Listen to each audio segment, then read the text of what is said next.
Bueno, muy bien. Bienvenidos al panel de la mañana sobre astronomía cultural, la disciplina que intenta pensar la astronomía como un producto sociocultural. Y en la primera ponencia del día tenemos al doctorando Armando Rodríguez, doctoral de CONICET, en el IDACOR y el Museo de Antropologías en la Universidad Nacional de Córdoba, que nos va a hablar del equívoco del al dato etnoastronómico. Bueno, muy Soy yo. bien. Muchas gracias, Alejandro. Gracias a todos los presentes. Mi idea es abordar en esta ponencia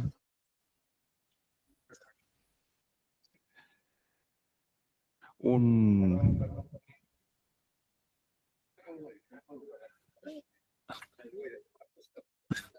Bien.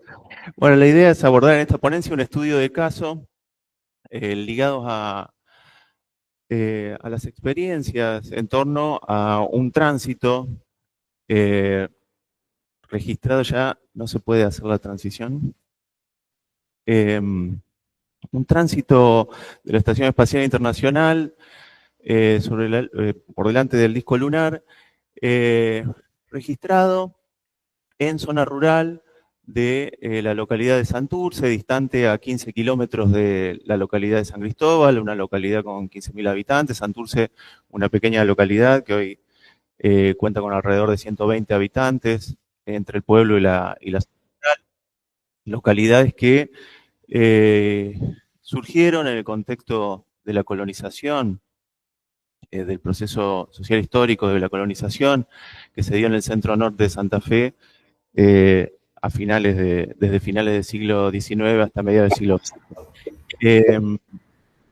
Les decía que voy a abordar estas experiencias en torno al registro de este tránsito y en particular en Santurce vengo trabajando desde hace años con pequeños y medianos productores agropecuarios, descendientes de colonos, migrantes europeos que se ascriben y son adscritos como gringos, descendientes de migrantes provenientes de centro sur de Europa, de adscripción católica, que actualmente desarrollan principalmente ganadería de cría, siembra de forrajes. Algunos todavía residen en sus campos heredados de sus antepasados colonos, otros siguen vinculados a las explotaciones, pero residen en la localidad que les mencionaba de San Cristóbal. Van y vienen todos los días en este trabajo de la explotación agropecuaria que realizan. Y algo interesante que me parece interesante de señalar es que ninguno de mis interlocutores, de las personas con las que me vinculo, tiene o ha tenido un acercamiento formal con la astronomía académica, aunque han transitado distintos niveles de educación formal. En particular, este tránsito se registró en el campo de un interlocutor. La gente de Santurce, San Cristóbal y yo nos enteramos de esto a partir de un posteo en Facebook que hizo este interlocutor, en donde menciona que el día 29 de agosto de 2022 se apersonó un fotógrafo vinculado o aficionado a la astronomía y que realizó el registro del tránsito de la estación espacial por delante del disco lunar, una luna observada en un periodo creciente, no visible a simple vista en el momento en el que se realizó el registro, un evento que duró 6 décimas de segundo y que se pudo registrar en una franja de 5 kilómetros de ancho, pero lo que me parece interesante de este posteo, a partir del cual nos enteramos de esta, digamos, de este registro o de esta llegada del fotógrafo aficionado a la astronomía al campo de mi interlocutor, es que, bueno, que a la actividad la asoció vinculada a la astronomía y que también la interpretó como una señal de los antepasados, que se haya observado el tránsito o registrado el tránsito en su campo era una señal de que sus antepasados lo siguen acompañando, de que no en vano se dio en ese lugar ese registro, se pudo hacer ese registro.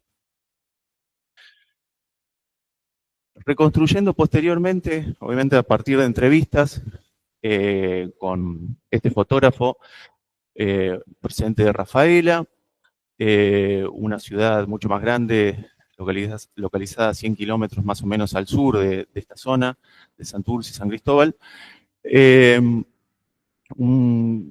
Pude ir reconstruyendo qué pasó en esa jornada, las experiencias en torno a este registro y a la llegada de este fotógrafo al campo.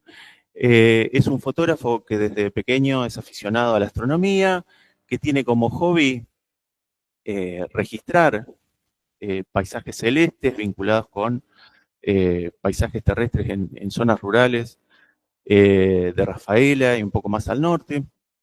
Y es un fotógrafo que tiene cierto prestigio en el círculo de los fotógrafos o astrofotógrafos, ya que algunas de las imágenes que registró fueron seleccionadas como fotografía astronómica del día o foto astronómica del día por la NASA.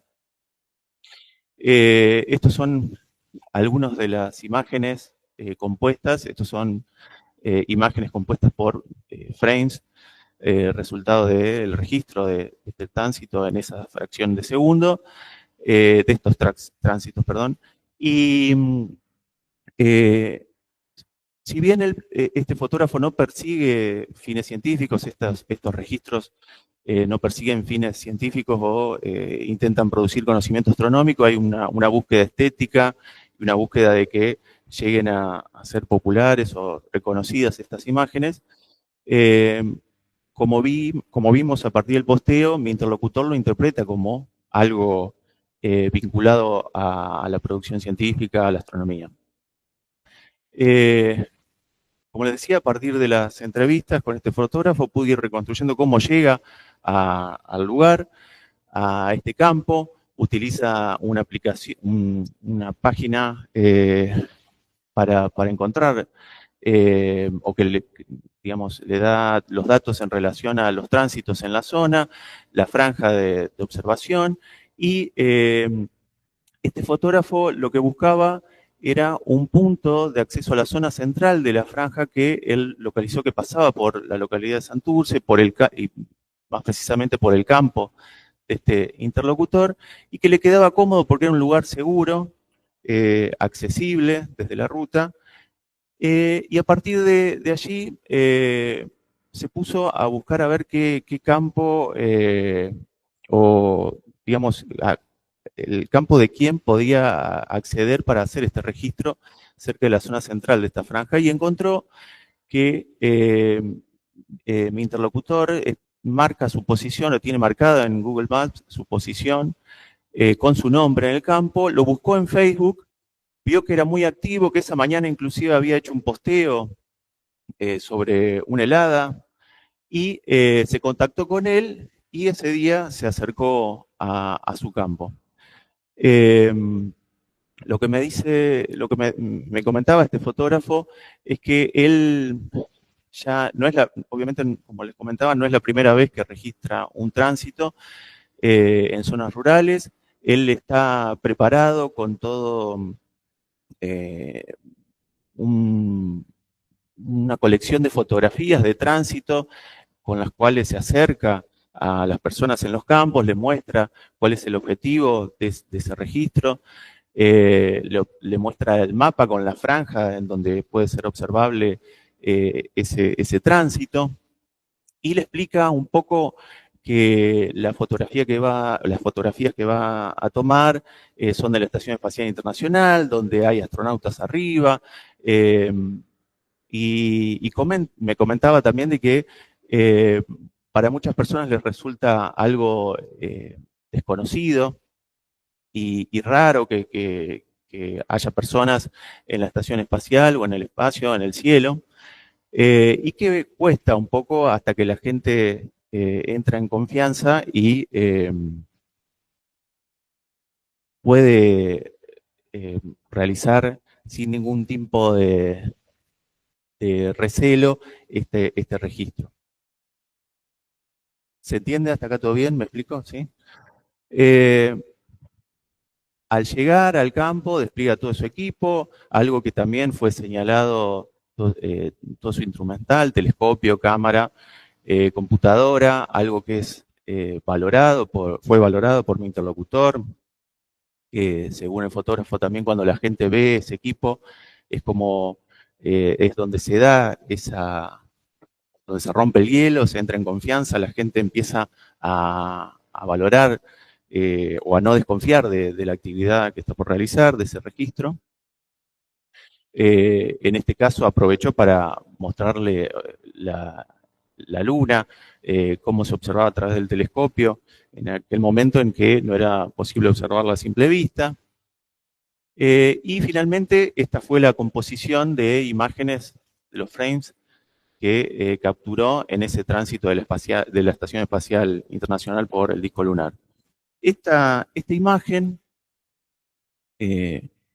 fue compartida por mi interlocutor, después de que se la haya compartido el fotógrafo, también por el fotógrafo en redes, en Facebook, y la imagen enseguida empezó a circular en medios locales, donde se la describía como una fotografía tomada en Santurce, que fue publicada por la revista, que llegó a la NASA, cosa que no sucedió, no fue seleccionada como fotografía del día por la NASA, pero impactó de esta forma en los imaginarios locales, ¿no?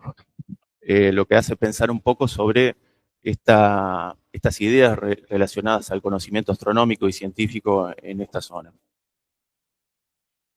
En relación a las lecturas que hizo mi interlocutor de esta experiencia, como señalaba en el posteo, lo interpretó como una señal de la compañía de sus antepasados, de que no en vano se dio la observación en su campo, que por algo había sido la observación y que esa fue una señal de los antepasados que están arriba.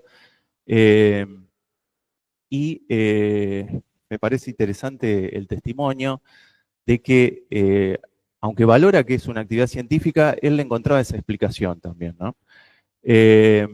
Por otra parte, el fotógrafo me comentó que en esta experiencia y en otra, las personas en los campos enseguida se movilizan, empiezan a percibir de que se trata de un lugar especial, su campo, porque se está observando este evento astronómico valorado por ellos, y me señala de que este fotógrafo de que para ellos la impresión que él tiene es que para ellos las personas tienen esta pregunta dando vuelta de por qué se da esto acá, y la implicación que siempre encuentran es o le dan a entender de que se trataría de un lugar especial del campo, lo vinculan enseguida con la presencia de sus antepasados, me comentaba el fotógrafo que la gente le muestra cómo trabajaba su abuelo, le cuenta la historia de cómo llegaron al campo, cómo trabajaban, las máquinas que utilizaban. Como dice, a veces cuesta explicar que no es algo especial que pasó ahí, sino que es una cuestión de que desde por ahí, desde ahí, por mi punto de vista, por mi perspectiva, pasa enfrente, o sea, dialogando con la perspectiva astronómica física del evento, ¿no? Entonces, analizando un poco esta lectura de mi interlocutor en el campo, lo que vemos acá es que es percibido, o fue percibido este tránsito y como un evento particular que, bueno, fue motivo de experiencias que movilizó afectos, que fue percibido como una señal que marca lo especial del lugar donde se observó, una señal de los de arriba, de los antepasados, que resuena con la lógica que articula con la percepción tradicional de las relaciones cielo-tierra que vengo desarrollando en otros trabajos presente en mis interlocutores. La percepción tradicional de relaciones cielo-tierra, y digo tradicional en el sentido de que es un conocimiento, un saber incorporado en tanto hábitos, no se trata de un conocimiento ancestral, sino un conocimiento que tiene que ver con algo aprendido en la práctica, en la socialización primaria, y que el cielo se percibe en ese contexto como un espacio en donde se dan cosas que están acompasadas con regularidades o con fenómenos terrestres.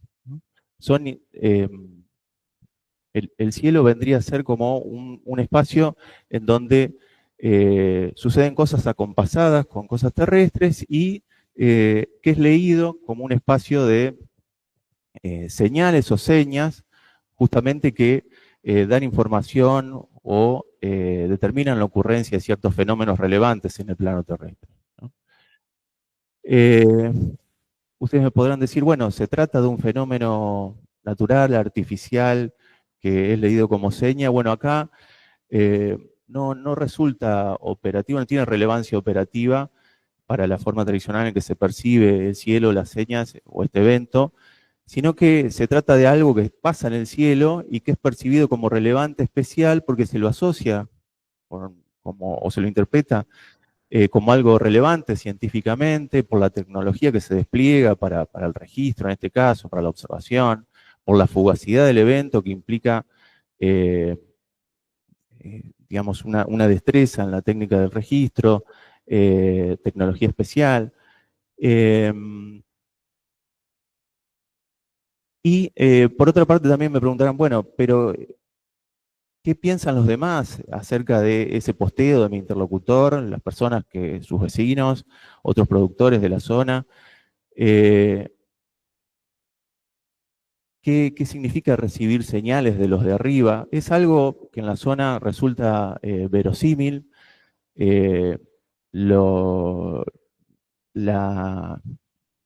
Digamos, la opinión que se tiene de este interlocutor no es, hablando mal y pronto, no es un loco, sino que se trata de una persona que es percibida como formada, inteligente, preparado, es un líder en la localidad, se valora todo lo que postea y dice en Facebook, por ejemplo, y además recibir señales es algo verosímil porque, por ejemplo, en este año, mientras realizaba trabajo de campo, en julio, en la zona,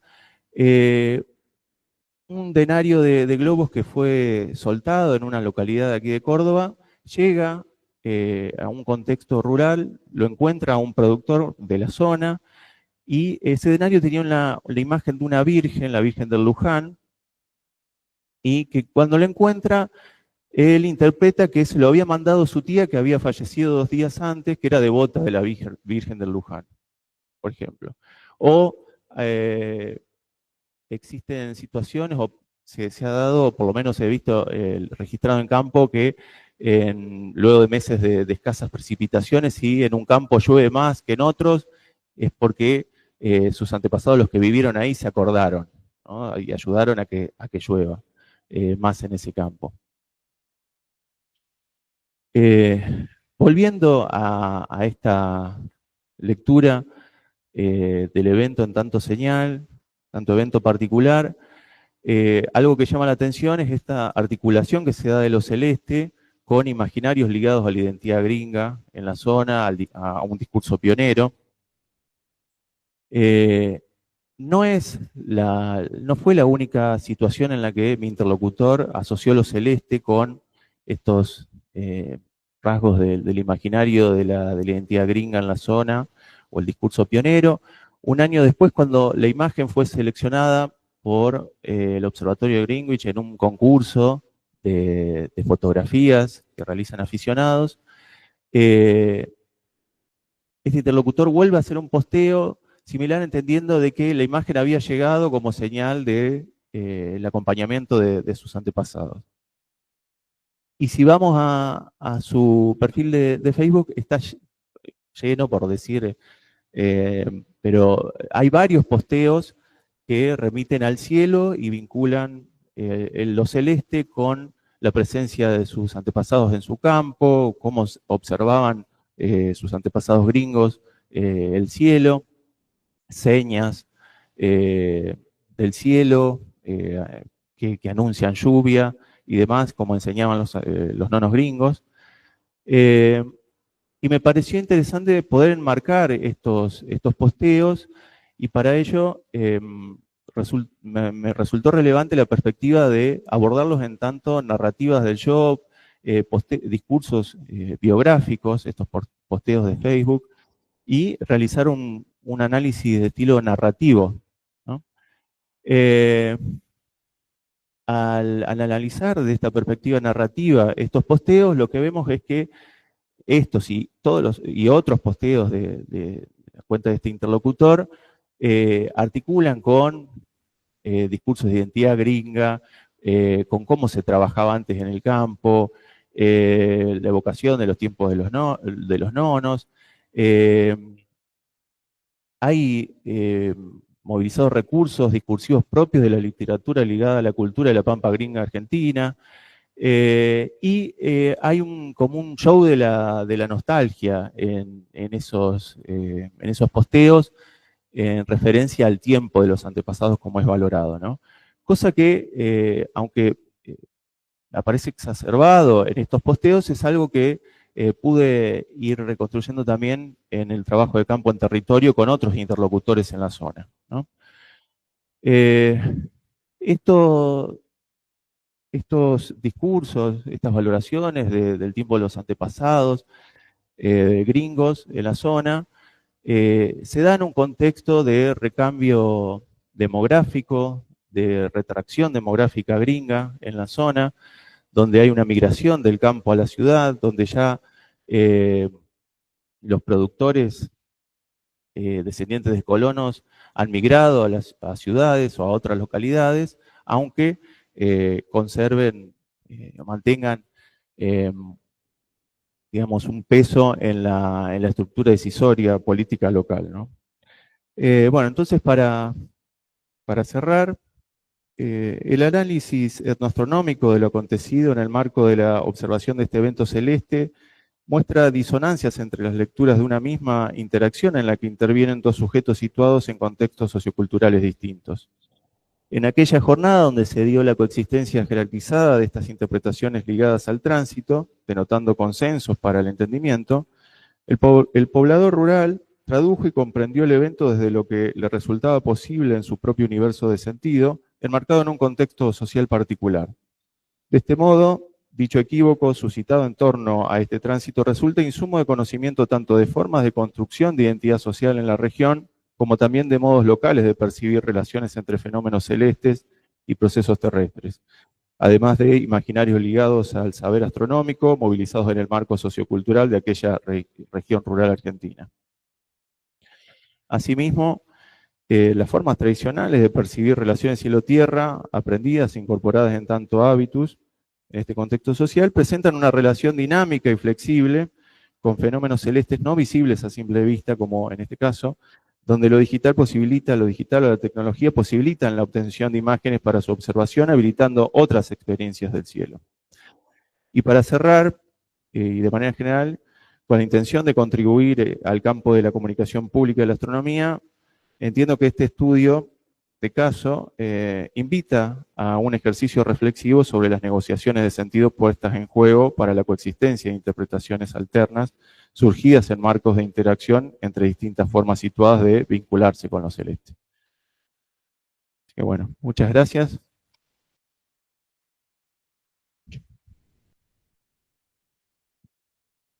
Bueno, abrimos entonces ahora unos minutos para preguntas, comentarios. Sí.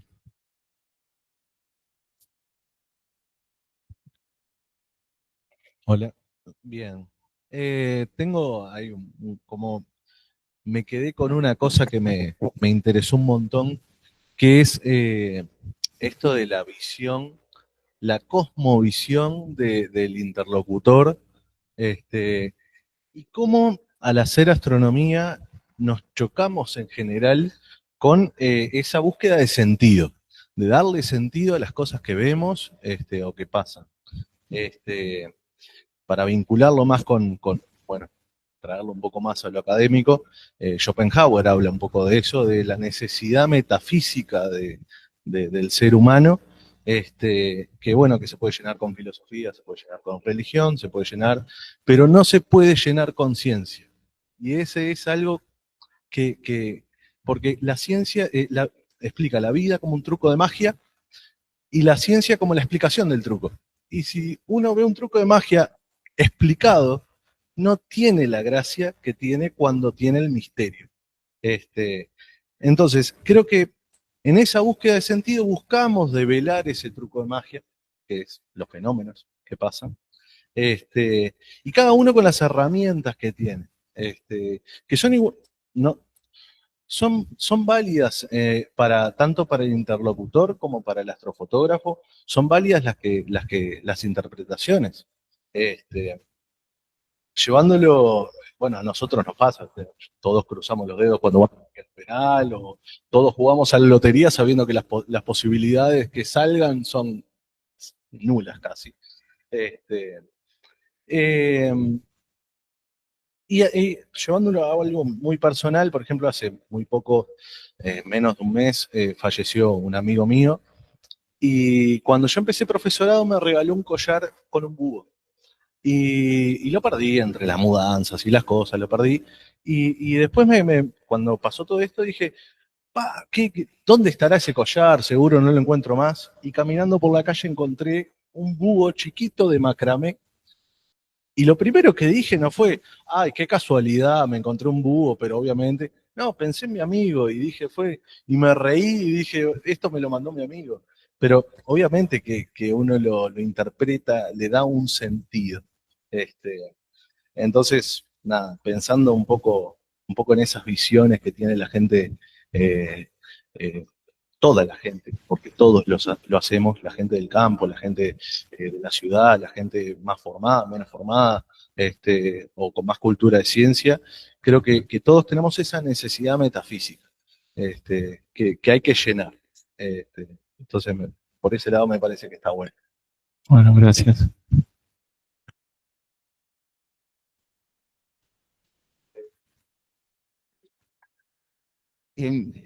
Son descendientes de migrantes de la zona, lo que hoy es Italia. Sí, sí. Bien. Por lo Norte de Italia, por lo Suiza, de sí, que sí. dijiste, eso Sí, en este caso sí. Otra cosa, lo que me llama la atención, que no es un fenómeno celeste, digamos, es un fenómeno celeste artificial, por así decirlo, Sí, sí. no sé cómo denominarlo, porque en realidad si la estación internacional no existiera, ese fenómeno no se da, ¿no? Claro. Y sin embargo es interpretado como si fuera un fenómeno celeste. Sí, sí, ocurre en el cielo, eso es lo relevante, digamos, para esta gente, sí. Que ocurre en el cielo. Sí. O sea, no importa, o sea, no entra la explicación de que sea artificial o no, digamos. No. Ahí entra en juego también los sentidos de cielo, en este contexto, donde el cielo remite no solo a los rasgos que podemos entender como astronómicos, sino meteorológicos, hasta climáticos, esto de vincularlo al plano post-mortem, incluido. Sí.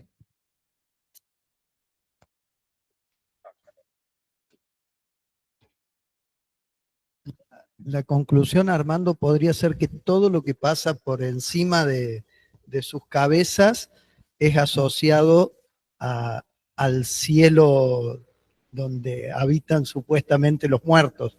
Puede ser un avión, puede ser un fenómeno meteorológico, pero todo lo que pasa de cierta altura, de la antena para arriba, sería asociado al cielo y en sociedad con ese cielo donde habitarían los muertos, digamos. Sí, dentro de la categoría cielo, o sea, dentro de los sentidos del cielo, como decía a Santiago, está este vínculo con lo postmortem, pero dentro de ese cielo también está el cielo de los astrónomos, el cielo de los meteorólogos.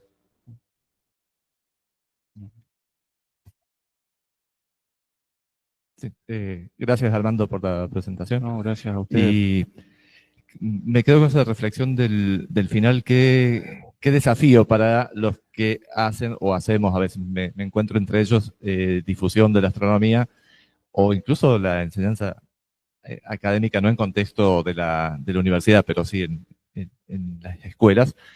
Esto, ¿cómo le llamabas vos? Decías, ejercicio de negociación de sentidos. Esto de valorar la experiencia del cielo, más allá de solamente el conocimiento científico del cielo. Por ahí lo conecto también con lo que hablábamos ayer en la última charla, esto de la astronomía como elemento que nos junta como especie. Pero bueno, hay que tener en cuenta esto, porque no es la astronomía académica la que nos junta como especie. Y en momentos como la noche de los museos que vamos a tener dentro de 3 días, o en una charla cualquiera, o atendiendo visitas, aparecen este tipo de cosas. Y cómo uno se tiene que correr del lugar de predicador y de colonizador, en definitiva, con su idea académica de la astronomía, bueno, y respetar eso, la experiencia, que es en definitiva lo que nos va a unir de nuevo, pensando en lo que hablábamos ayer a la tarde. Gracias, Armando. No, gracias a ustedes. Muchas gracias, Armando, por tu exposición. Y yo me preguntaba un poco, porque ahí está como puesto en suspenso, ¿no? Naturalmente la cuestión como las jerarquías epistemológicas, ¿no? Entre el choque de estos dos saberes, diríamos, uno popular más cotidiano y el otro el científico. Yo me preguntaba un poco así cuando, de la misma manera en que podemos estudiar desde la epistemología las formas de validación de conocimiento astronómico, ¿qué veías vos dentro de la argumentación o las retóricas de este interlocutor, el dueño del campo, ¿no? Me resulta interesante esto hasta como los posteos en Facebook, ¿no? Como una manera de que su palabra también se difunde y circula. Bueno, eso, un poco preguntarte qué formas de validación o de reconocimiento, por qué se lo considera como una autoridad, ¿no? Como si su Sí. palabra en este terreno de un saber más popular, ¿sí? Sí. Interesante también estas nociones que tomaste de Bourdieu, como la de hábitus, que nos permiten también pensar eso, ¿no? De cómo, del lugar o la posición social de donde surge su discurso.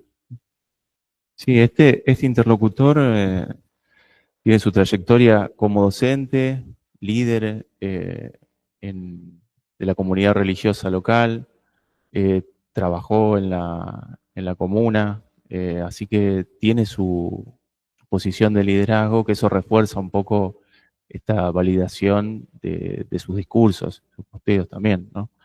En ciertos sectores. Y eh, respecto a por qué le presté atención a los posteos de Facebook, también la gente en estos contextos comunica cuánto llovió en un posteo para los vecinos de este interlocutor, por ejemplo, que viven en San Cristóbal y que tienen campo vecino o campo lindante con el de él, que informe que haya helado o que hayan caído 100 o 50 milímetros es muy relevante. Entonces, la comunicación hoy en día que se da entre estos productores a través de Facebook, estado de WhatsApp, es muy interesante, muy importante también en términos de insumo etnográfico para mí. Muy bien. Bueno, muchas gracias, Armando. Bueno.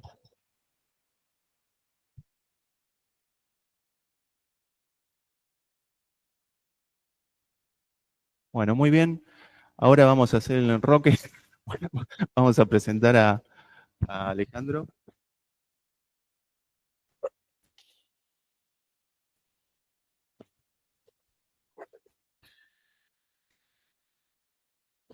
Vamos a presentar entonces a Alejandro López, de UBA CONICET, que en coautoría con García de Icate, la Universidad Nacional de San Juan, CONICET, nos va a presentar su ponencia Meteoritos de campo del cielo e integración subordinada en el campo científico global.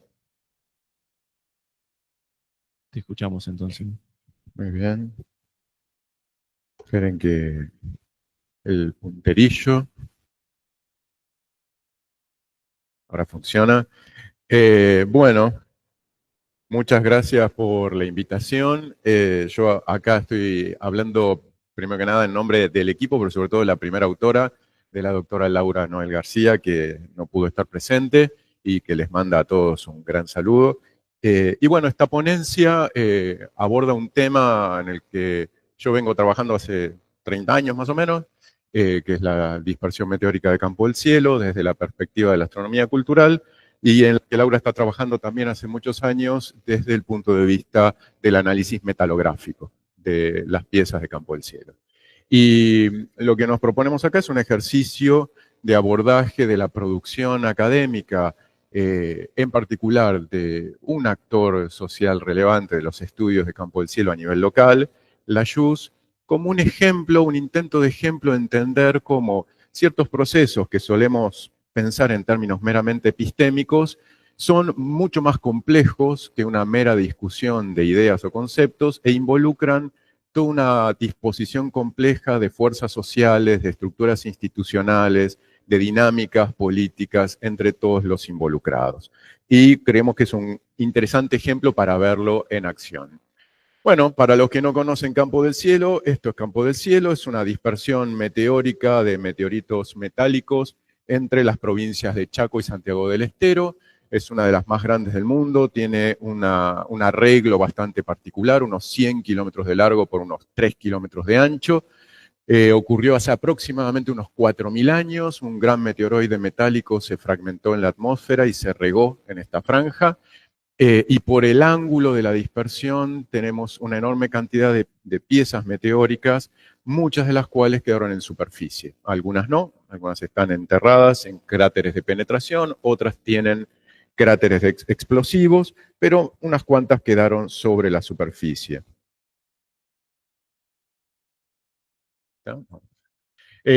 Bueno, entre lo que podemos encontrar en la zona de Campo del Cielo, tenemos alrededor de unos 26 cráteres documentados, probablemente todavía queda alguno por encontrar en los campos y muchos se han borrado por la acción en buena parte de la agricultura.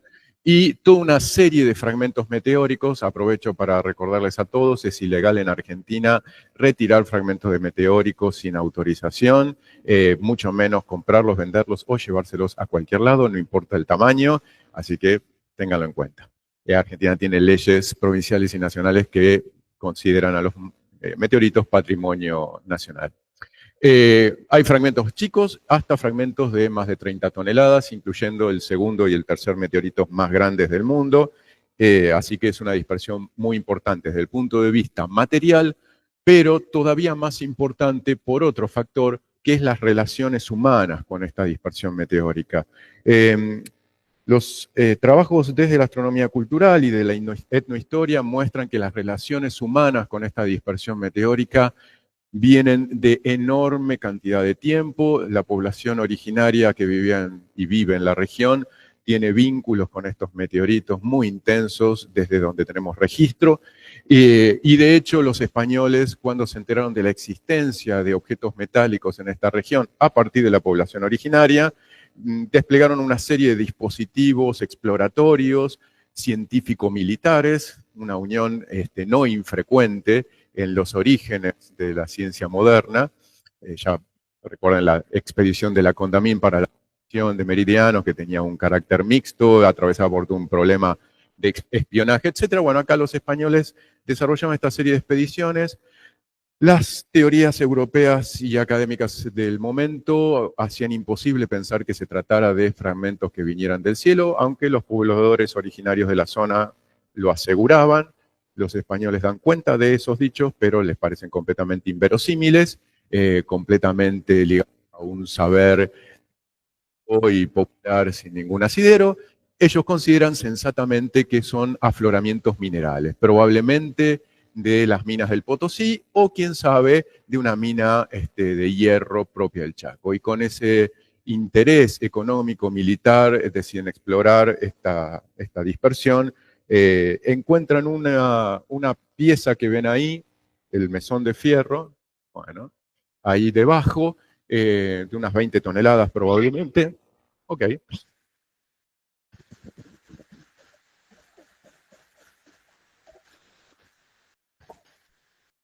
Bien, esto es una alerta de que cuando uno encuentra piezas grandes, se suena. Entonces, bueno, encontraron esta pieza grande, pensaron que justamente era un afloramiento de una mina, le excavaron alrededor, probablemente pusieron algún tipo de explosivos. Bueno, la pieza desapareció, no se pudo volver a encontrar desde 1782, no se sabe dónde está. No obstante, eso no fue obstáculo para que luego, con el proceso independentista, se tomara, por ejemplo, como límite entre Santiago del Estero y la región chaqueña, aunque no se sabía dónde estaba. Un límite muy particular, pero la vida es así. Bien, entonces, si uno empieza a mirar la exploración desde las ciencias naturales, el primer hito que se suele mencionar en la historiografía sobre exploraciones de meteoritos en Argentina es el trabajo del geólogo Juan José Nájera, que escribió un informe en el año 1926, Los hoyos del campo del cielo y el meteorito, etcétera, etcétera, donde se dedicó a estudiar esta dispersión meteórica, los fragmentos y las depresiones, y llegó a la conclusión científica de que sí, los fragmentos tal vez eran meteóricos, pero claramente los cráteres eran artificiales, habían sido excavados por los indígenas con seguridad, y los fragmentos meteóricos habían sido enterrados ahí a propósito por la población originaria. Conclusión que se publicó muy respetablemente en su tiempo. Un poco después, bueno, ahí tenemos, ahí, bueno, ahí está. Un poco después tenemos otra serie de expediciones que son el siguiente hito, que son los trabajos del geólogo norteamericano William Cassidy entre el 65 y el 72, que se dieron en colaboración con una serie de actores locales, incluyendo a Argentino Romaña, un agrimensor, María Luisa Villar, geóloga, que colaboraron con Don Cassidy, que lo pueden ver ahí junto a su Land Rover. Es importante destacar que desde el comienzo esta colaboración está asignada por una de las características clásicas que ya trató Pablo Kramer abundantemente en sus trabajos sobre el desarrollo de la ciencia en contextos latinoamericanos, que es la integración subordinada. Es decir, no es que simplemente como amigos alegres hacemos un trabajo colaborativo, cada uno como United Colors of Benetton, agarraditos de los brazos y saltando alegremente, sino que las agendas, los temas importantes, qué hay que mirar y qué no, los tiempos y el dinero vienen de un lugar y la colaboración local y logística viene de otro. De hecho, Cassidy estaba interesado sobre todo en los cráteres, no tanto en las piezas meteóricas en sí, sino sobre todo en los cráteres.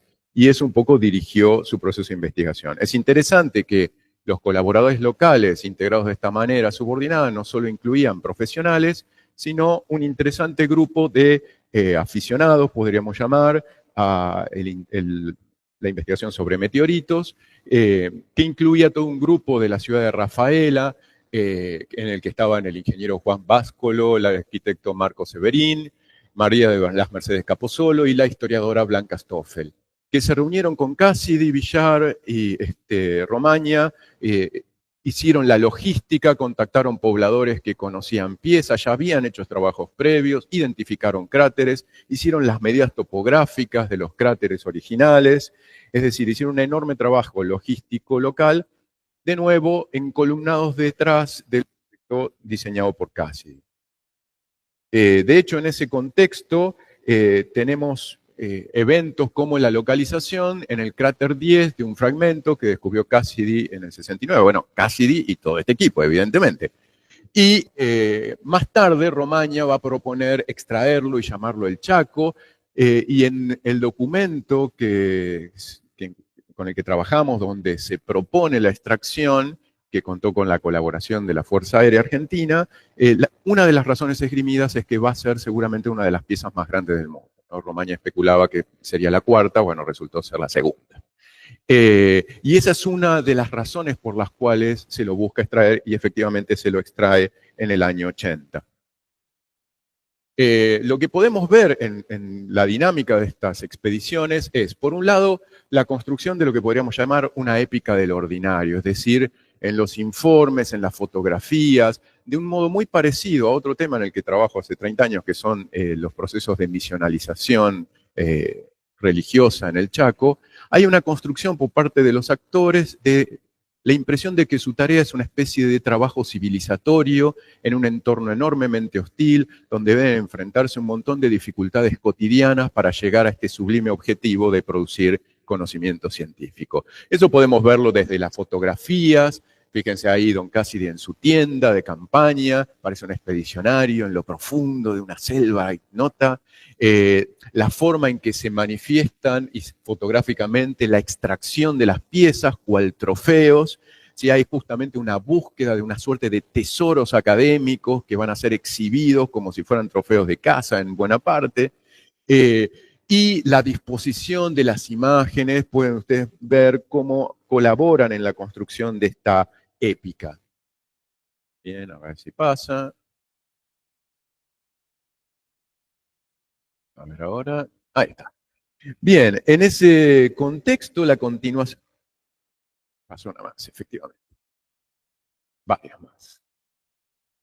En ese contexto, la continuación que la historiografía oficial suele comentar de los trabajos de Cassidy, que terminaron en su fase campo en el 72, es la de la Asociación Chaqueña de Astronomía, que es la continuidad de un club astronómico previo, y que básicamente, dirigida por el ingeniero Mario Vesconi, se ha dedicado a continuar un plan de búsqueda de cráteres y fragmentos meteóricos y su catalogación, que en buena parte estuvo en mucha colaboración con Cassidy. De hecho, Cassidy participó en algunas de las publicaciones posteriores y en algún momento volvió a Argentina ya bastante mayor y participó de eventos con la gente de la Asociación Chaqueña de Astronomía. Pero bueno, en esta ponencia nosotros nos proponemos estudiar otro caso que es menos conocido, que es el caso del ingeniero Matías Carlos Layuz. ¿Sí? Este ingeniero, que fue el director del Departamento de Metalurgia de la Facultad de Ciencias Exactas e Ingeniería de la Universidad Nacional de Rosario, durante la década del 80 se dedicó en un interregno entre que Cassidy se fue y empezó la actividad de la Asociación Chaqueña de Astronomía al estudio de los meteoritos de campo del cielo desde una perspectiva metalográfica. Lo que intentamos en este caso es mirar, hacer una revisión de la clasificación metalográfica de estos meteoritos y de la controversia respecto a si son octaedritas o hexaedritas, que aunque resuelta a nivel internacional tiempo atrás, permanece en una gran confusión en medios académicos locales. También queremos entender cómo esta controversia epistémica no es solo una controversia epistémica, sino está atravesada por el contexto sociocultural e institucional de esta producción, y queremos discutir justamente los factores sociopolíticos, institucionales y culturales que afectan la producción nacional de conocimiento sobre campo del cielo. En ese contexto, uno puede pensar cómo ha sido el proceso de clasificación de los meteoritos. Los meteoritos metálicos son más o menos el 6% de los meteoritos caídos. Están hechos en general 90% de metal, en general hierro, níquel sobre todo. Se clasificaron muy tempranamente, ya para principios del siglo XIX se habían identificado unos patrones que se observan en los cortes pulidos y trabajados con ácido nítrico, los patrones de Widmanstatten, que son un primer criterio clasificatorio, y después fueron hacia la década de 1870, 1880, Schermak introdujo la primera clasificación estructural, es decir, una clasificación que se hace mirando justamente esos cortes y analizando las microestructuras. Sigue siendo una herramienta muy útil de clasificación y muy importante, pero este enfoque que se basa sobre todo en la microscopía óptica fue después complementado con otros criterios de clasificación. Esencialmente, posteriormente, los criterios cosmoquímicos, que intentan ver la composición química, sobre todo cuando se empezó a poder trazar la presencia de materiales que no son los más abundantes en estos meteoritos, para identificar la estructura, la composición química original. Incluso en términos de la estructura hay que tener cierto cuidado porque hay estructuras que aparecen en unos típicos cristales de hierro-níquel que se llama, una conformación que se suele llamar camasita, que son un criterio definitorio estructural y que a pesar de lo que se consideró originalmente, están influidos por el proceso de caída. ¿Sí? El proceso de caída puede generar efectos de difusión sólida que pueden cambiar de una manera bastante interesante la estructura cristalina de estos objetos, de modo tal que, a diferencia de lo que en algún momento se creyó, esa estructura cristalina no refleja solamente el estado precaída del meteorito, sino que está afectada por el proceso de caída. Entonces, eso hace que haya que tener ciertos cuidados. La forma de la estructura de camasita depende del proceso de enfriamiento, según cómo sea de lento, y permite distinguir entre octaedritas y hexaedritas, o es una de las maneras de distinguir. La otra manera justamente es este estudio cosmoquímico de componentes como el iridio, el galio, el germanio, que están en muy pequeñas proporciones, pero que ahora que se pueden distinguir llevó una clasificación en 14 grupos. Esa clasificación se estabilizó más o menos en los años 70 con Wasson, y es la clasificación que combina estructura y cosmoquímica. Bien. En el caso de los meteoritos de campo del cielo, tenemos que desde bastante temprano estos meteoritos son descritos como octaedritas. Wasson en el 70 ya en su clasificación los describe como octaedritas, pero si uno mira catálogos de museos, ya en el 35 en el American Museum aparecen como octaedritas. Si uno mira informes del Smithsonian, aparecen también como octaedritas. Distintos informes y boletines internacionales los clasifican como octaedritas, en general correspondientes al grupo 1AB. Así que después eso se estabiliza con la clasificación oficial de Watson, que de hecho ha clasificado su grupo la casi totalidad de los meteoritos metálicos conocidos y los ha introducido en su sistema. Ahí pueden ver una octaedrita, un corte de una octaedrita gruesa típica con las lamelas o esa especie de láminas que se forman, que son parte de lo que se usa para la clasificación. Bueno, ahí está. ¿Qué pasa en los trabajos de Lajous? Bueno, los trabajos de Lajous presentan algunas cosas particulares. Él empieza a interesarse en esto de una manera personal. Nosotros accedimos a poder investigar este tema por un fondo documental personal que Lajous entregó a una estudiante suya hace 30 años. Esa estudiante lo guardó durante 30 años sin saber mucho qué hacer con ese fondo. Laura se encontró con ella en una reunión y a partir de ese encuentro esta ex estudiante de Lajous decidió donarle el material para que ella hiciera con el material lo que le pareciera razonable, que quedó donado a Alicate, la institución de Laura, y con este material y su análisis es que estamos trabajando.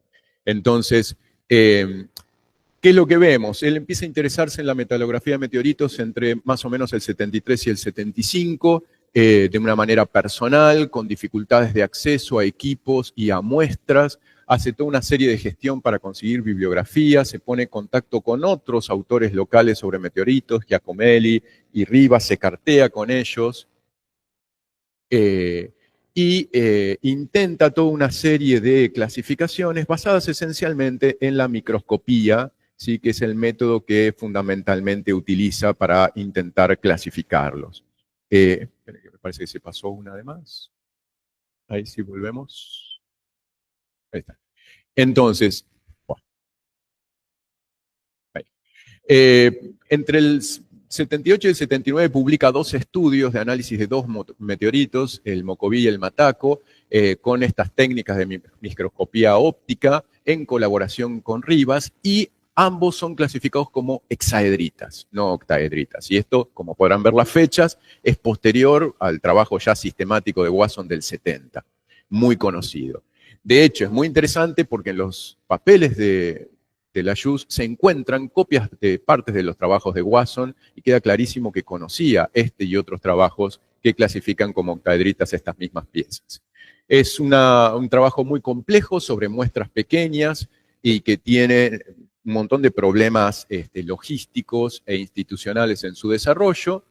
Y entonces cuando uno mira cómo es que está clasificando, lo que vemos esencialmente es que la selección de técnicas, más allá de que aparece la microscopía óptica, la difracción de rayos X, no hay un análisis cosmoquímico, pero la difracción se usa como complemento de la microscopía óptica, que sigue siendo para Layuz el criterio fundamental.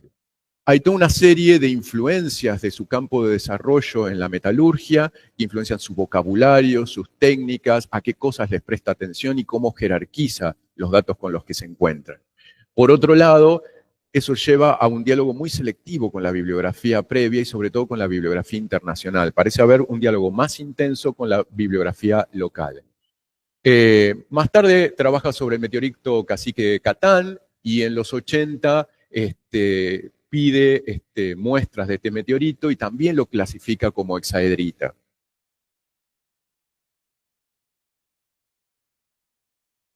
Luego, para los 80, pide muestras del meteorito del Chaco, que había sido, como ya dijimos, ya extraído en 1980. Logra muestras aparentemente hacia el 83 y hace análisis de esas muestras con las mismas técnicas y vuelve a clasificarlo como hexaedritas.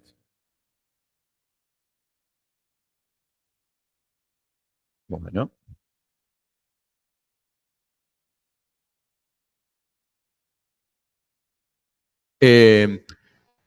Hay en todos sus colaboradores una serie de situaciones que favorecen esta clasificación. Primero, la tendencia a trabajar con muestras pequeñas, fragmentos chiquitos de los meteoritos, basados en la idea de que en esos fragmentos ya son visibles las estructuras y que esas estructuras son las estructuras originales antes del ingreso. En ese sentido, trabajan con piezas del orden de 1 pulgada cuadrada, piezas bastante pequeñas. Y eso facilita también el intercambio con otras colecciones, la selección de piezas pequeñas. El problema es que las estructuras de mayor escala que permitirían esa clasificación solo se ven en piezas del tamaño de una pelota de fútbol, es decir, piezas de más o menos 50 kilos, y es muy difícil verlas en pequeños cortes. En el caso de trabajos internacionales como el de Cassidy, vemos que si bien el primero empieza clasificando como hexaedritas, con una clasificación solo morfológica en el 65, para el 90 ya lo ha reclasificado y trabaja con la idea de que son octaedritas, aunque no es ni siquiera su campo de interés particular. Autores contemporáneos argentinos tienden a dialogar con esto, pero buscar diferencias, señalar que pueden verse tanto hexaedritas como octaedritas, cayendo básicamente en los mismos problemas de análisis estructural. En conclusión, ¿qué es lo que podemos ver? Básicamente lo que podemos ver es que tenemos una red jerarquizada de integración y una serie de sesgos ligados a la procedencia disciplinar, que construye una serie de discursos y marcas a las que hay que prestarle atención y otras a las que no. Hay una falta de equipamiento, de acceso fluido a la bibliografía internacional, hay una falta de interés de los agentes internacionales que trabajaron en Argentina en desarrollar equipos locales vinculados institucional y sistemáticamente con los desarrollos globales. Por otro lado, hay una enorme informalidad y burocracia en el manejo local de las colecciones, que en general no dialoga con criterios de investigación, sino con criterios de comodidad, museográficos o muy específicos. Y esencialmente también hay una búsqueda de espacios de nicho, es decir, expertos locales que buscan pequeños sectores donde puedan sobrevivir sus producciones sin entrar en choque directo con los grandes productores de conocimiento internacionales. Bueno, muchas gracias en esta apretada síntesis.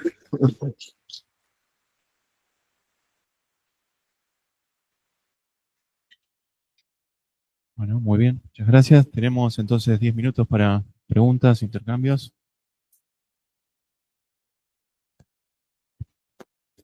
Dale. Pareció muy bueno el trabajo. A mí me parece que jerarquiza un ámbito de investigación que por ahí está descuidado. Y eso me recuerda a otros casos, como por ejemplo, algo que seguramente vos conocés mucho mejor que yo, El caso de las ruinas de Quilmes, para antropólogos y arqueólogos, ¿sí? Eso llevó a la necesidad de parte de varias provincias, en particular del NOA, para tratar de agilizar y modernizar una legislación sobre eso. Porque en algunos casos las piezas, como eran robadas, obligaban a que se tuviera cuidado legal, ¿sí? Y eso llevó a que muchos equipos de investigación, en particular algunos equipos de Córdoba, por eso conozco el caso, tuvieran problemas porque se trataban a las piezas como propiedad privada, ¿sí? Entonces de ahí me surge esto, porque hace poquito atrás, pocas semanas, digamos, o algo así, yo vi en la Universidad de Resistencia, en Chaco, en un hall ahí, un meteorito, o algo así. Pero estaba como adorno. Entonces la pregunta es legislativa, la pregunta que quiero hacer es, ¿en qué medida esos patrimonios pasan a ser decoración o arte figurativo o no sé, a lo mejor parte de un museo en el sentido estético, ¿no? En el caso de Chaco hay un desarrollo de cuestiones artísticas en cuanto a escultura y demás, que no tienen que ver con los meteoritos, obviamente, pero digo, la pregunta mía como ignorante del campo es si un equipo de investigación tiene acceso a todas esas propiedades ya dispersas por distintos lados. Sí, es una pregunta interesante. Argentina tiene mucha legislación sobre meteoritos, tanto nacional como provincial. Hay toda una serie de leyes que protegen patrimonialmente a los meteoritos. Lo que no tienen esas leyes en general, o las leyes chaqueñas son bastante detalladas respecto a la propiedad de las piezas meteóricas e incluso avanzan un tanto sobre la propiedad de los cráteres, que es otro tema que no es trivial. Uno de los problemas es la implementación. Es decir, el principal problema para controlar esto es, primero que nada, el tráfico ilegal y el robo. Hay un robo y un mercado negro sistemáticamente organizado que, aprovechando las circunstancias de pobreza y necesidad económica en buena parte de la región chaqueña, roban piezas y las mandan al mercado negro. De hecho, tenemos enorme cantidad de ejemplos. El mercado negro de meteoritos internacionales es muy grande. En muchos países no hay ninguna legislación respecto a la protección de piezas, no se consideran patrimonio y eso es un gran problema, porque las piezas de campo del cielo son muy populares, muy conocidas, es una de las dispersiones más conocidas a nivel mundial.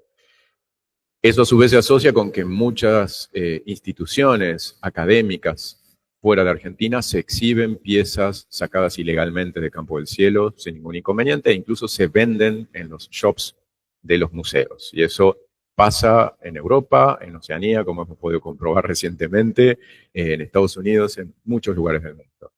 De hecho, una pieza que se sabía que estaba siendo contrabandeada en 2022, que Prefectura detectó una embarcación sacándola de Argentina a través del río y que esa embarcación fue encallada en las costas uruguayas y huyeron las personas que lo contrabandearon. Esa pieza sigue en Uruguay.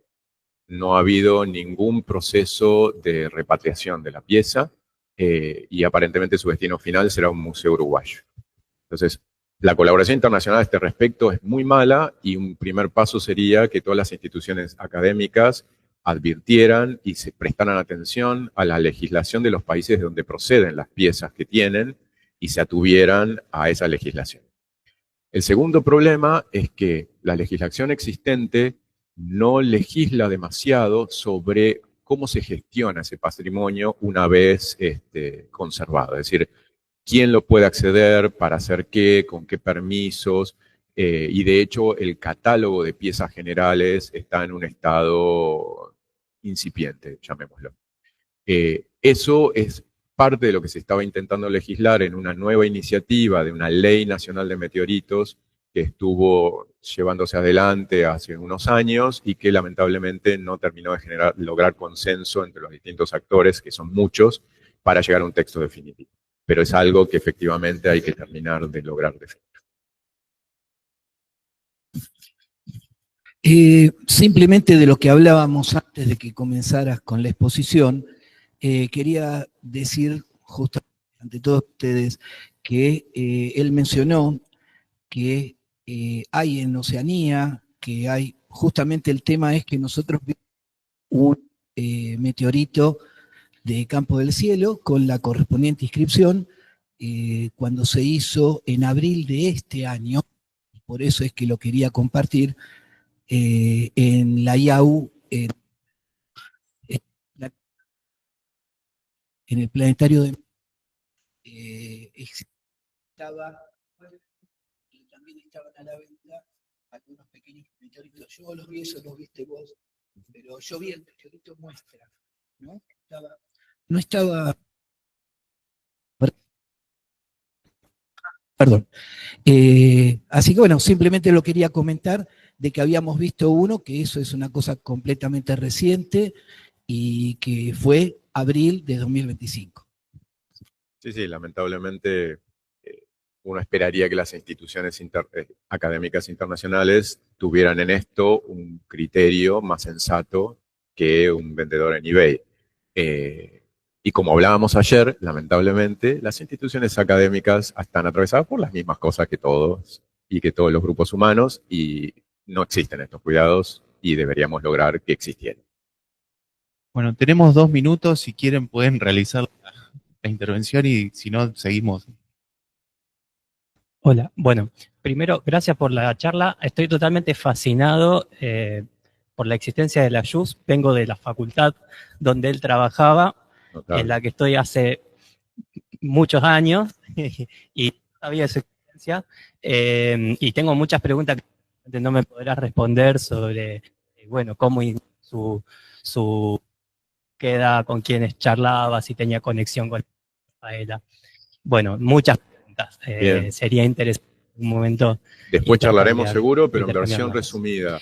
Sí, discúlpame. Y la otra es que, acuerdo, siempre aparece alguien que dio una piedra, que después de los test del imán, las formas, todas esas cosas, bueno, se hace necesario ir al siguiente. Y nosotros en Rosario nos estuvimos preguntando y probando, de hecho, por ahí hoy en día un microscopio de barrido electrónico, que no necesitan destruir la pieza, va a hacerle un ensayo destructivo, incluso pueden trabajar con vacío, así. Pero bueno, no hay como no encontramos así mucha información sobre si eso se está haciendo, así que bueno, si tenés orientaciones de eso. Grandes preguntas. La segunda, respecto a análisis de piezas. En este momento, el equipo de Laura, justamente en el ICATE en San Juan, está dedicado a un análisis interdisciplinario de piezas meteóricas en Argentina y en particular de Campo del Cielo. Así que te recomiendo ponerte en contacto con Laura, porque justamente lo que buscan ellos es un análisis utilizando toda esta diversidad de técnicas, tanto estructurales como cosmoquímicas, para poder situar las piezas. Respecto al otro punto de la JUS, es muy interesante porque la JUS es un excelente ejemplo de muchos de estos procesos que podemos encontrarlo en otros de los actores como Giacomelli, Rivas, que es personas que trabajan en instituciones que poseen meteoritos como parte de sus colecciones, pero que no tienen un programa de investigación sobre los meteoritos. O personas que trabajan en instituciones ligadas a alguna técnica que podría aplicarse a los meteoritos, como la metalurgia, pero que no tienen ningún programa sobre meteoritos y que desarrollan un interés personal en esto, que es el caso de la JUS, por ejemplo, que recibe prácticamente ningún apoyo institucional concreto, más allá de que era el director, y ese desarrollo personal se lleva adelante mediante las redes interpersonales, los contactos interpersonales. Toda su obtención de muestras es por contactos interpersonales, cartas a funcionarios que le envían pequeñas muestras. Eso también es uno de los condicionantes de que sus muestras fueran pequeñas, porque no hay una estructura institucional de selección y criterios para darle a algún investigador una muestra de mayor tamaño. O no había, sobre todo en ese momento. Entonces, de hecho, la JUS no forma escuela sobre esto, no tiene una sucesión de investigadores jóvenes que sigan trabajando esto en su institución, y de hecho es una de las razones por las que su fondo documental pasó 30 años inactivo, porque nadie sabía qué hacer con el fondo. Entonces, para mí es un ejemplo muy característico de los modos atomizados de funcionar de redes en condiciones de escasez de recursos y de baja integración, muy propio de nuestros sistemas científicos latinoamericanos desarrollados en condiciones de subordinación. Entonces, por eso, más allá del caso específico de la JUS, es una invitación a repensar cómo muchas de estas iniciativas en muchas disciplinas tienen este carácter esporádico, fragmentario, disperso, ensamblado de manera irregular o compleja con los circuitos internacionales, que obedece a razones estructurales, que son estas condiciones que hacen que estos investigadores funcionen como islas, digamos. Cosita muy chiquitita. Año 75 está interesado, 80 y algo trabajando. Rosario fue muy golpeada por la dictadura y la astronomía de Rosario fue destruida. Ahí te agradezco el comentario, era imposible mencionar todo esto, pero el caso de la JUS es muy interesante en ese sentido, porque justamente él puede seguir activo, en parte porque hay ahí una vinculación que le permite a él seguir activo en ese periodo y ser un directivo. Entonces hay una situación, o sea, no se transforma para él personalmente en un obstáculo eso. De hecho, por ejemplo, su carta inicial para obtener un fragmento del Chaco es al brigadier encargado de la extracción del meteorito. Entonces, ese punto de la política y la política institucional es muy importante. Justo en el caso de la JUS es un caso en el que su posicionamiento le permite acomodarse. Bueno, agradecemos. Muchas gracias. Gracias. Invitamos al auditorio, si quedaron preguntas, a realizarlas en el café.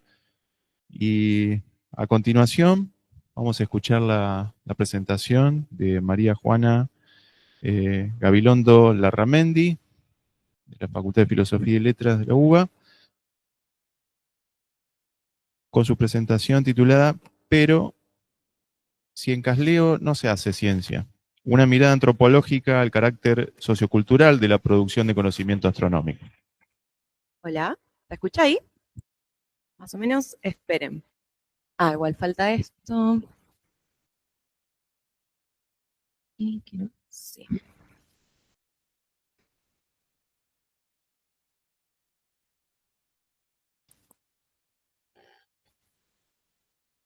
Sí, cómo no.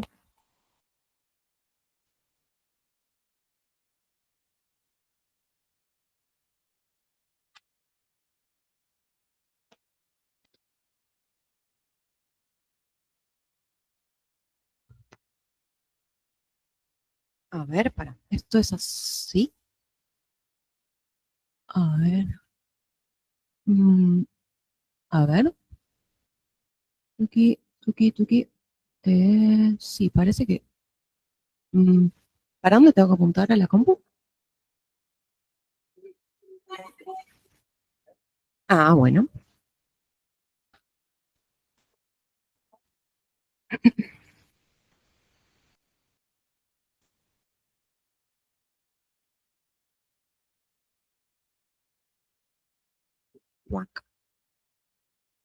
Pero no estarían dando. O para volver, ¿no?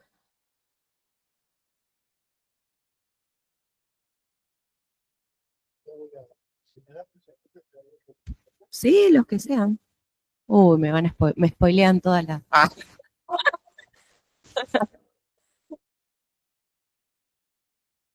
O si no lo hago desde ahí, si no, si querés, me puedo parar ahí e ir pasando, no tengo ningún problema. Bueno, vamos. Voy a controlar un poco el tiempo porque si no, me voy por las ramas. Arrancamos en la primera, por favor. Bien. Bueno, muy buenos días a todos y todas. Gracias por estar acá. Mi nombre es María Juana Gabilondo Larramendi. Soy profesora en Ciencias Antropológicas por la Universidad de Buenos Aires, recientemente graduada. Actualmente me encuentro desarrollando la investigación para mi tesis de licenciatura, por lo cual en esta ponencia lo que quiero es compartir algunos elementos, preguntas y reflexiones que están formando parte de este momento, de esta parte del proceso de investigación. Pasamos. Sí. Bien.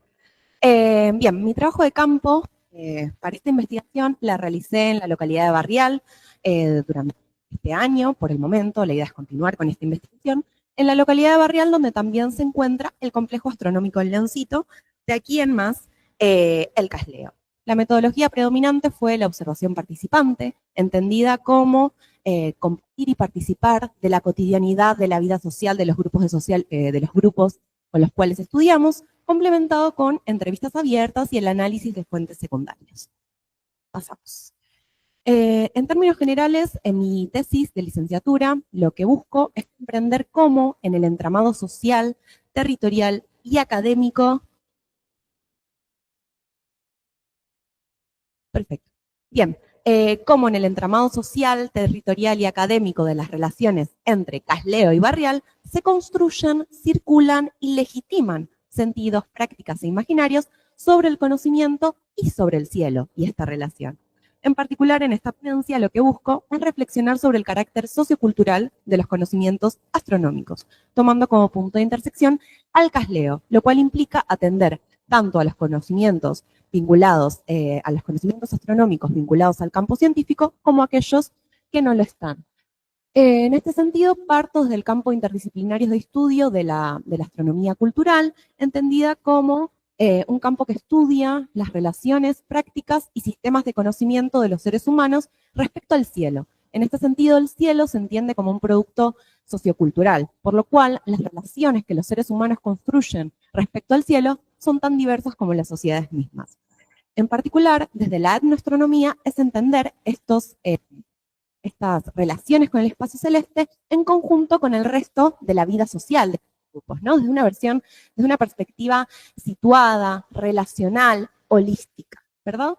Esto implica prestar atención a cómo estos elementos se insertan tanto en las cosmologías y en las cosmovisiones de los grupos humanos, usando un poco la distinción que hace Alejandro López, que se entiende por cosmologías aquellas visiones del mundo más sistematizadas y aquellas cosmovisiones que tienen que ver con aquellas ideas sobre el mundo que permanecen en el orden de la práctica, no necesariamente tan activadas o reflexionadas, sino que permanecen implícitas, ¿no? Que se han construido en esa cotidianidad. Bien. Barrial se encuentra en el departamento de Calingasta, en el suroeste de la provincia de San Juan, cuenta con aproximadamente 6.000 habitantes, se encuentra entre la cordillera principal de los Andes y la precordillera. Como vemos, se trata de un entorno predominantemente rural, por lo cual las actividades productivas están también muy vinculadas a este entorno. Y también, al tratarse de un entorno también muy montañoso, San Juan se autodenomina como la capital de la megaminería. Además, este sitio es valorado por la calidad del cielo nocturno. Por lo cual, en general, en todo Barrial predominan una serie de imaginarios, sentidos e ideas que hacen referencia a este cielo nocturno. De hecho, no solo el cielo nocturno, sino también a otros fenómenos, como un poco traía Armando, que este cielo no necesariamente se reduce a un cielo nocturno o a objetos, sino que también hay una cuestión que tiene que ver con la interpretación de los vientos, particularmente la llegada del viento sonda, con las prácticas productivas y los ciclos de la naturaleza, con las religiosidades, con la admiración estética, porque hay una cuestión con unos atardeceres y amaneceres que son muy valorados, con la interpretación de ciertos restos arqueológicos, con los saberes de abuelos y abuelas, etc. Y además, en particular, con dispositivos y tecnologías científicas, por lo que aquí vamos a nuestra intersección. Porque 38 kilómetros más al sur se encuentra el Casleo, fundado en el año 1983, fue antecedido por la inauguración de la Estación Astronómica Carlos Uchesco en el 1953. En general, ambos cuentan también con telescopios internacionales y la zona, a partir del año 2002, fue considerada como Parque Nacional. El Casleo es un convenio entre CONICET y las Universidades Nacionales de La Plata, Córdoba y San Juan, y en conjunto todo esto da cuenta de la relevancia estratégica de esta región para la astronomía argentina. Bueno, acá para ver un poquito dónde nos situamos, las materialidades involucradas en el conocimiento científico astronómico, cómo se inserta en el territorio, este es el SAHAD. Y un poco mi idea de esta presentación es empezar a desarmar un poco la idea de que la astronomía cultural o la etnoastronomía tiene que centrarse solo en el estudio de lo que podemos denominar otras astronomías, entre muchas comillas, como las populares, las indígenas, las campesinas, y entender también que la astronomía académica debe estudiarse desde la misma perspectiva, puesto que, siguiendo un poco a Bloor, todo conocimiento es un producto sociocultural que debe ser estudiado como tal. Entonces, ¿cómo pensar al conocimiento astronómico sociocultural como producto sociocultural en este entramado? Primero, si bien desde la epistemología más clásica predomina una perspectiva más bien normativa de lo que es la ciencia, es decir, define de antemano y busca definir criterios respecto a lo que es la ciencia y por lo tanto lo que no es, lo cual es una perspectiva bastante esencialista y normativa y que de alguna manera es bastante dominante en la tradición de las ciencias exactas y las ciencias naturales. Desde la antropología y la sociología de la ciencia, que es desde donde yo parto, buscamos más bien una perspectiva constructivista. Es decir, el interés radica en tratar de entender y comprender qué es lo que los propios sujetos que participan en esas como actividades, prácticas y sentidos entienden sobre lo que hacen, ¿verdad? Entonces, toda esta reflexión arrancó a partir como de un dato anecdótico en el campo, donde yo pensaba que en el casleo lo que sucedía era que se producía conocimiento científico, entonces yo iba a estudiar cómo en el casleo se hacía ciencia y cómo se relacionaba eso con otros saberes en el campo. Ahora bien, cuando yo le comento esta idea a un interlocutor, rápidamente me corta en seco y me dice, para, si en el casleo no se hace ciencia. Oh, pucha, bueno, ¿qué se hace, tío? Teniendo en cuenta que es una institución académica, científica, como que esto me abrió como algunas preguntas, ¿no? Entonces, si no se hace ciencia, ¿qué es lo que se hace allí según los sujetos? ¿Cuáles son las actividades que se hacen que están más consideradas a la ciencia y cuáles las que menos, ¿no? Entonces, también digo, ¿cuál es el proceso que lleva a que todo el mantenimiento, a toda esta infraestructura material y social imprescindible para la observación astronómica no sea entendida por los propios sujetos como parte del proceso científico? Entonces, en esa cotidianidad del casleo, donde yo pasé y compartí, ¿no?, en un turno de trabajo, efectivamente, prácticas y saberes respecto al cielo, efectivamente había. Esto me llevó a un proceso a relevar las perspectivas de los sujetos respecto a qué tipos de conocimientos habían sobre el cielo en el casleo. Ahora bien, estos tipos de conocimientos que relevé, que pueden entenderse como criterios de clasificación nativos, o sea, usando las terminologías de los propios sujetos, deben entenderse como marcos de clasificación actuados y dinámicos, que dependen del contexto de enunciación, de las posiciones sociales e institucionales de los sujetos y de las relaciones de poder que son constitutivas de ese contexto de enunciación. Entonces se trata de lo que Heering denomina analizar los procesos de construcción de fronteras, donde no se trata solamente de identificar qué es y según quién, sino de analizar cómo, cuándo y por qué se tratan estas fronteras entre distintos tipos de conocimiento, cómo se disputan y qué efectos producen en términos de valor y autoridad y legitimidad epistémica. Entonces, en torno a la ciencia, ¿no? Había una idea de que lo más vinculado a la ciencia está en manos de hacer investigación, ¿no? Los científicos lo que hacen es hacer investigación. En general predomina una perspectiva de que esa investigación es a través de mediciones, de cuantificaciones de ese cielo nocturno, de ese objeto de estudio, a través de un trabajo de imágenes producidos dentro del casleo, pero que actualmente no requieren el acceso al casleo, sino que es a través de una observación remota, por lo cual la relación es bastante amplia, y en general están formados por universidades y quienes más asociados a este campo son los directores de este casleo. Ahora bien, en conjunto también está el área de la técnica, encargados del mantenimiento, uso y conocimiento de esa instrumentación científica, o sea, de los telescopios, entre otros. son, en sus propios términos, sí, el interés astronómico está de cúpula para abajo y allí radica su conocimiento sobre el cielo. También están el área y los conocimientos que tienen que ver con la divulgación, con la extensión, con la transmisión de ese conocimiento para el público que visita, a través de visitas diurnas y nocturnas, un poco comparten.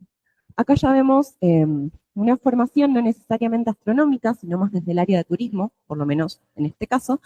Entonces también este saber era un poco más del orden de la reproducción, donde como la formación era más bien del área de turismo, había ciertas inseguridades respecto a lo que decían y reproducían de ese discurso científico.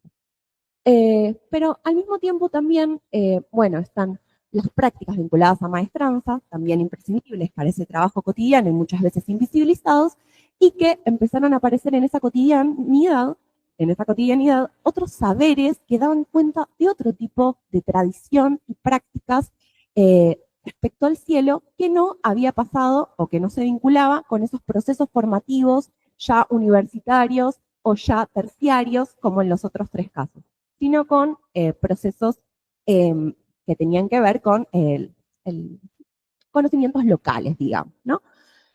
Y que además en estos casos de estos saberes había mayor resguardo en el contexto de enunciación, donde lo que se decía era como había una situación de cuidado donde a partir de que decían ciertas cosas, seguía una frase de, no, pero eso es lo que cree el pueblo, son las creencias del pueblo, ¿no? Volvamos a esto de el contexto de enunciación mediado por relaciones de poder.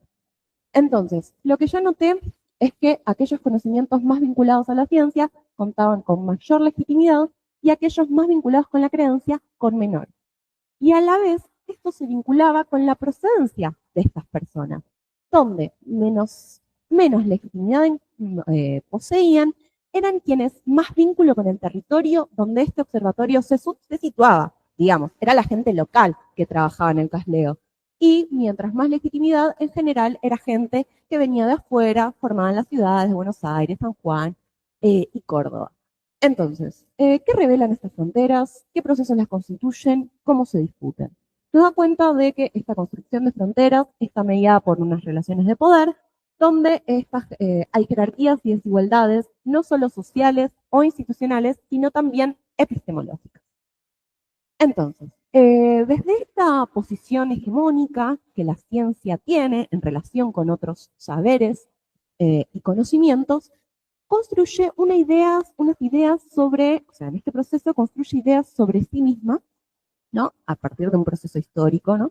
Que tienen que ver con, entre otras, una perspectiva naturalista de la naturaleza, entendida como también objeto de estudio, la objetividad, la neutralidad política, en general muchas veces asociada a la idea de progreso social, muchas veces en su momento a la civilización, ¿no? Como que la ciencia lo que hacía y todos estos proyectos traían la civilización en los territorios, ideas de que los sujetos que lo hacen son racionales, adhiere al proyecto de modernidad y no tiene, bueno, y es autónoma, ¿no? Algunas de estas ideas dominantes tal vez que la ciencia moderna construye sobre sí misma y dentro de la cual la ciencia astronómica se inserta. Entonces, ¿qué deja fuera estas ideas? ¿Qué ignora? ¿Qué omite? ¿Y qué subalterniza? Un poco, también desde la antropología, nos gusta un poco desnaturalizar esas ideas que a veces se dan como por naturalizadas. Por un lado, no olvidar esto, que muchas de estas ideas surgen de una cosmovisión y cosmología que debe ser situada en el contexto en el cual nace, que es en un proyecto de modernidad europea, con ciertas ideas, y muy asociada en general todas estas ideas con una perspectiva que además es totalizadora, universalizante, o sea, pretende imponerse por sobre otras, y además que su relación con América y cómo llega ha sido a través también del proyecto de expansión colonial. Entonces, estos procesos de demarcación no son neutrales y tienen implicancias simbólicas y materiales. Esto se puede ver tanto en términos bien locales y territoriales, como acá quiero hablar un poquito, pero también en términos nacionales, geopolíticos y más globales, ¿no? Entonces, ¿qué vínculos tienen los observatorios astronómicos con las comunidades y territorios en los cuales se inserta. Por un lado, uno de los imaginarios dominantes cuando se iba a instalar este observatorio era que se esperaba con mucha expectativa desde Barrial, ¿no? Según me cuentan mis interlocutores, haciendo memoria, ¿no? De ese momento. Se esperaba que el observatorio sea algo así como un ojo a la galaxia, como un ojo al universo, que iba a traer mucho trabajo, que iba a traer mucho turismo. Bien, esto poco a poco devino, o sea, estas expectativas fueron cayendo en procesos de desilusión, puesto que el acceso a este observatorio fue siendo bastante restringido, las posibilidades y el acceso a trabajo era también reducido. Entonces, en general, hoy los tratos respecto a los observatorios dependen de quienes han tenido posibilidades de acceder a ese trabajo, y en ese sentido, estas personas lo valoran positivamente, pero no otros. Pero bueno, ha dado trabajo, algo de turismo también, ha afectado a los imaginarios locales, ¿no? Que es interesante indagar también cómo estos observatorios han afectado o influido o combinado con las ideas del cielo que en esta sociedad se construyen. Y después me interesa particularmente enfatizar el proceso de instalación de estos observatorios, porque en el lugar en los cuales se insertan era una finca, ¿no? Una finca, una de las más fecundas de la zona, por lo cual vivían y trabajaban muchas familias. Ahora bien, en este proceso en el que se van instalando una serie de observatorios y telescopios, empieza todo un proceso en donde a partir del 96 el CASLEO empieza a iniciar una serie de demandas frente a estas familias que vivían precedentemente allí, puesto que consideraba que ese estilo de vida contaminaba e iba contra ese labor científico, digamos, como que interrumpía con las potencialidades de ese labor científico. Entonces empieza todo un proceso de expulsión de esas familias, lo que también hace que se vea con cierto recelo el observatorio de hoy en día. Entonces son procesos que deben tenerse en consideración. Brevemente, yo me voy a quedar nada. Otras cosas para problematizar la neutralidad y la autonomía es, por ejemplo, no sé, cuando se adquiere el telescopio en el año Sahab, que era como el de mayor abertura argentina y era visto como un símbolo de progreso científico y tecnológico, permaneció 23 años encajonado, 3 golpes de Estado, etc. Y de hecho, cuando se instala, el lugar de emplazamiento original, que era como, bueno, este es el lugar para este telescopio idóneo, ideal, era en el Cerro Burek. Como vemos, está arriba. Sin embargo, por falta de financiamiento para el camino, termina en lo que allá llaman la Ciénaga. Como me dijo uno de mis interlocutores, debe ser el único observatorio astronómico que está en un pozo, lamentando de alguna manera las consecuencias que eso tuvo para las potencialidades científicas de este telescopio. A ver, esto no es un proceso aislado, sino que tiene que ver con lo que también Ale comentaba un poco de las condiciones de hacer ciencia en la periferia respecto al norte global, integración subordinada, etc. No me voy a detener en esto, pero que de alguna manera lleva también a una dependencia de participación subordinada en programas internacionales.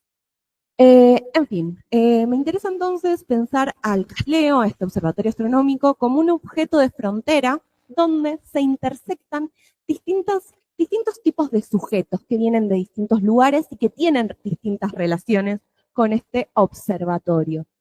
En esta intersección se dan distintos modos de relación con el espacio celeste y con las cosmovisiones, lo cual me parece muy fecundo para indagar. Entonces, creo que entender al CASLEO como un verdadero como que todo esto me dio pie para entender al observatorio astronómico ya no como meramente un observatorio astronómico dedicado a la observación para la astronomía académica, sino que empecé a observar en ese observatorio astronómico muchas otras relaciones con el cielo que sucedían allí. Creo que ampliar como esta noción de observatorio astronómico nos implica entender las condiciones de producción académica de la propia astronomía, entender los procesos y las implicancias de hacer astronomía en y desde el sur, comprendiendo los propios procesos que llevaron a esta situación, la coexistencia con otras astronomías que están en el territorio, y sería muy fecundo también indagar las relaciones que han establecido y que establecen y que pueden establecer con el territorio, y en suma también los propios procesos de construcción de conocimiento astronómico en relación con estas otras astronomías, pensando en cómo se vincula y cómo se da esta relación entre cosmovisión y cosmología y relación y conocimientos respecto al espacio celeste. Bueno, muchas gracias.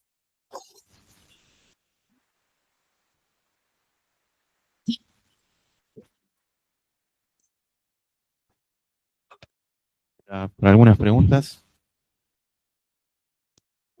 Ay, Y perdón. comenzamos también unos minutos más tarde. Bueno, preguntas. Son dos comentarios. Sí. Uno, muy lindas tus fotos. Muchas gracias. Y otro, cuando mencionas ahí de la historia, que en el 83 se fundó Casleo, en el 53, mencionas la estación de altura Carlos Ulrico Sesco. Ay, Así se disculpa, llama. no te escucho. Sí. Ah, en su momento no se llamaba así. Ah, claro. Es cierto. Sí. Fue donado, de hecho, a través de, sí. Sí, me quedó anacrónico, digamos. Sí, tal cual. Gracias.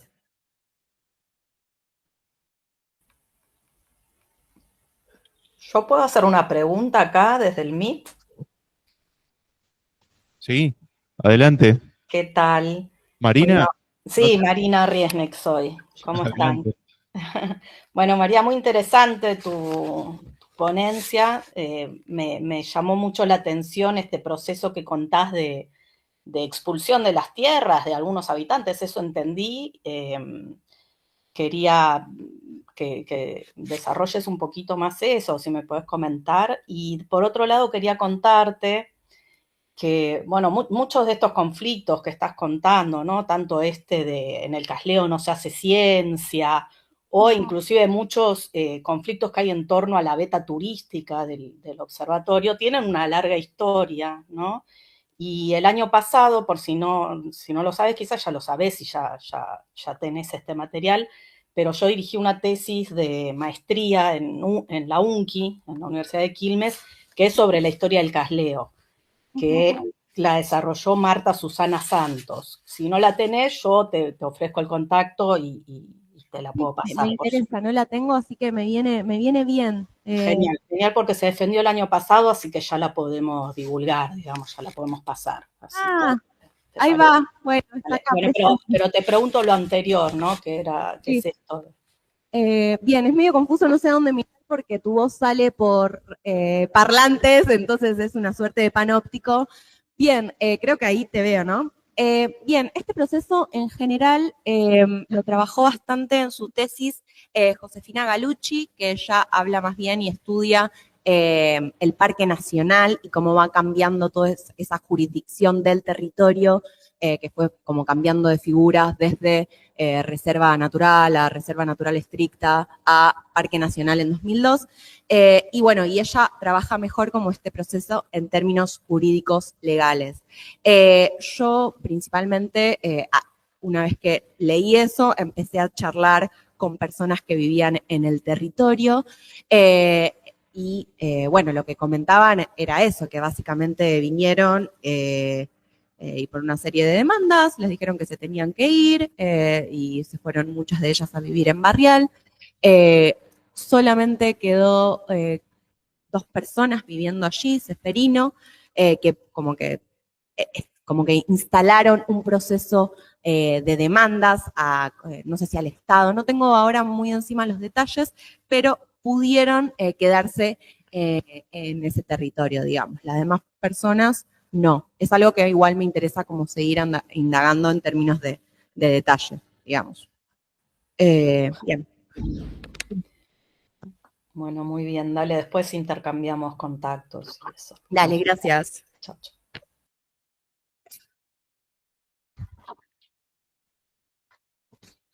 Hola. Comentario en esa misma línea, o sea, es interesante ver que estos procesos de desposesión son muy frecuentes en los observatorios y están muy frecuentemente invisibilizados. Es decir, ambas cosas son muy frecuentes, que pasan todo el tiempo y que nunca aparecen en la historiografía oficial de los observatorios, ni hay en general una reflexión crítica de la astronomía respecto a cómo manejar estas relaciones, que es algo que hablábamos ayer, pero que es increíble que uno a veces piensa, bueno, es un fenómeno aislado, pasa en un lugar, pasa en otro, pero es secuencial. Del mismo modo que el conflicto con parques nacionales, de población que vive en territorios que son declarados parques nacionales, y en general hay un conflicto muy intenso entre los usos de la tierra de esa población que vive ahí desde hace mucho tiempo y lo que Parque Nacional pretende que ocurra con los usos de esa tierra. Y en general suele ser notable que los efectos de la presión de parques funcionan más sobre esa gente que tiene ahí mucho tiempo que sobre quienes intrusan desde afuera o vienen a hacer usos esporádicos y sobre los que en general pareciera haber menos control o menos capacidad de control. Lo mismo pasa en muchas zonas del país con población originaria, que vive en zonas que son parques nacionales. Así que me parece que es muy, muy interesante el proceso. Sí, sí, de hecho es eso, como es, bueno, un campo, ¿no sabes?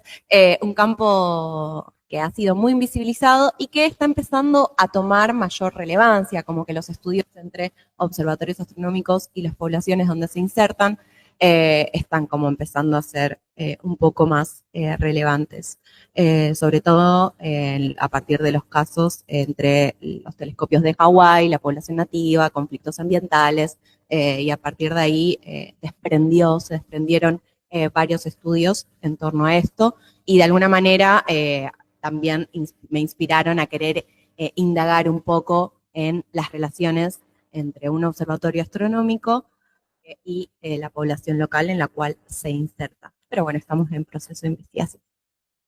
Bien.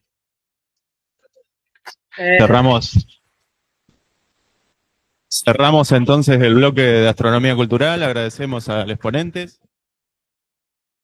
Como estamos muy atrasados con el tiempo, para seguir respetando un poquito los horarios, vamos rápido al coffee y en unos minutos retomamos 10:40, habíamos dicho, para empezar.